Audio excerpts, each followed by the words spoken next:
મધ્યાહન ભોજનમાં આપવામાં આવતું જે અનાજ છે તે અનાજમાં હવે દિવસે ને દિવસે જીવાતો નીકળી રહી છે અને આવા આરોપ પણ લાગી રહ્યા છે। તેના વચ્ચે ફરી એક વખત બનાસકાંઠાનો એક તાલુકો વિવાદમાં આવ્યો છે। નમસ્કાર, આપ જોઈ રહ્યા છો હોટલાઇન ન્યૂઝ અને હું છું આપની સાથે તોફિક ગાંચી। ગુજરાત સરકાર સરકારી જે સ્કૂલો છે જેમાં ગરીબ અને મધ્યમ વર્ગના જે બાળકો છે તેમને બપોરના સમયે પૌષ્ટિક ખોરાક મળી રહે તે માટે મધ્યાહન ભોજન યોજના ચલાવે છે। પરંતુ ઘણા સમયથી આ જે અનાજ છે તે લાંબો સમય પડી રહેતું હોય છે અને તેમાં જીવાતો આવી જતી હોય છે।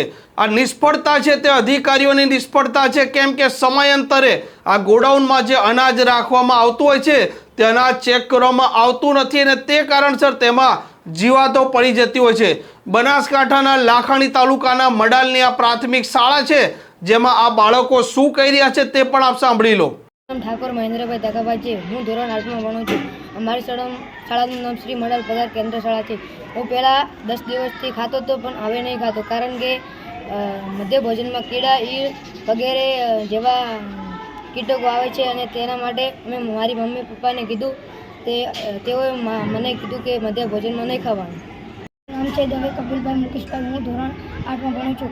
અમે પહેલાં મધ્યાહન ભોજનમાં ખાતા હતા, કેમ કે અમે બંધ કર્યું છે, કેમ કે અંદર કીડી મકોડા જેવું આવે છે।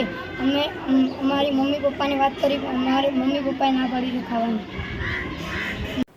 જે પ્રકારે બાળકોનું કહેવું છે કે ઘણા સમયથી આ જે ચણાની દાળ મધ્યાહન ભોજનમાં આવે છે તેમાં જીવાત પડી ગઈ છે। આપણે દ્રશ્યો પણ જોયા છે અને દ્રશ્યો હાલ તમે જોઈ શકો છો આ દાળમાં કેવી જીવાત પડી છે, પરંતુ મધ્યાહન ભોજનના જે સંચાલકો છે તે આ બાળકોને ખોરાક મળી રહે તે માટે આ સડેલી જે દાળ છે તે રાંધવા મજબૂર બન્યા છે। આ બાળકોએ તેમના માતા પિતાને ત્યાં સુધી કહી દીધું છે કે 10 દિવસથી અમે મધ્યાહન ભોજનમાં નથી ખાતા, કેમ કે આ દાળ એમાં જીવાત આવી રહી છે અને તેમના સ્વાસ્થ્યના સાથે પણ ચેડા થઈ શકે છે।